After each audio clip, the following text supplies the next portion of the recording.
जीवित येशू ख्रीष्टको नाममा जय मसीह। सम्बन्धले जहिले पनि समयलाई माग्दछ।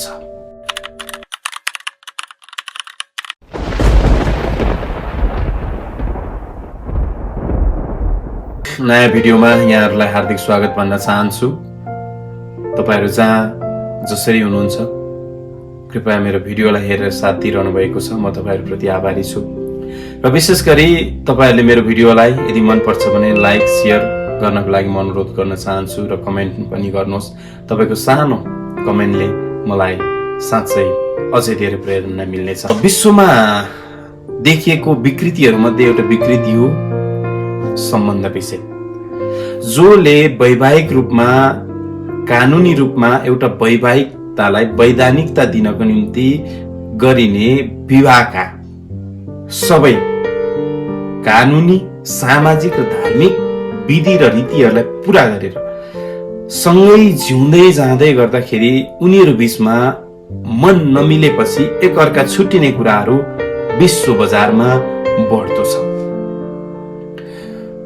यसका धेरै कारणहरू मध्ये एउटा कारण सर्वेले देखाएको छ कि एक अर्कालाई समय नदिनु, श्रीमानले श्रीमतीलाई समय नदिनु, श्रीमतीले श्रीमानलाई समय नदिनुको कारणले आज विश्वमा धेरै भन्दा धेरै मानिसहरू सम्बन्ध विच्छेदलाई स्वीकारिराखेको छ। तपाईहरुलाई थाहा छ, हामीले मोबाइल चलाउँछौं, हाम्रा मोबाइलमा तपाईको फ्रेन्ड लिस्टमा धेरै साथीहरू छन्। ती साथीहरू मध्येबाट पनि तपाईले यदि कुरा गरिरहनु भएन भने त्यो साथीको फ्रेन्ड लिस्टमा नाम चाहिँ एकदम तल जान्छ र जोसँग तपाई कुरा गरिरहनु भएको छ त्यो चाहिँ एकदमै माथि आउँछ। ईश्वरसँगको सम्बन्ध पनि त्यस्तै हो।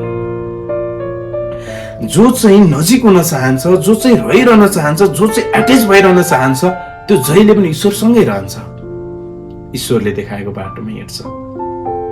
अथवा प्रष्ट बुझ्ने भाषामा जो चाहिँ ख्रीष्टसँग चाहिँ समय बिताउन चाहन्छ त्यो चाहिँ ख्रीष्ट जस्तै हुने कोसिस गर्छ र ख्रीष्ट जस्तै हुनको निम्ति ऊ अगाडि बढ्छ, ऊ सिक्छ, अरूलाई सिकाउँछ र ऊ एउटा अगुवा बन्छ।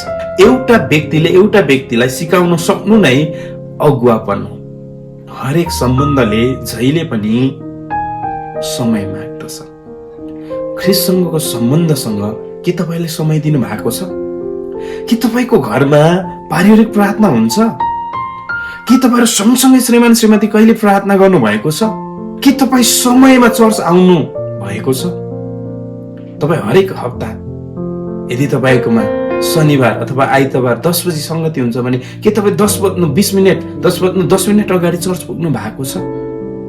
याद गर्नुहोस्, जसरी मानिसले मानिसलाई समय माग्दछ त्यो भन्दा महान परमेश्वरलाई अझ बढी समय हामी कति धेरै दिनुपर्छ होला विचार गर्नुहोस्।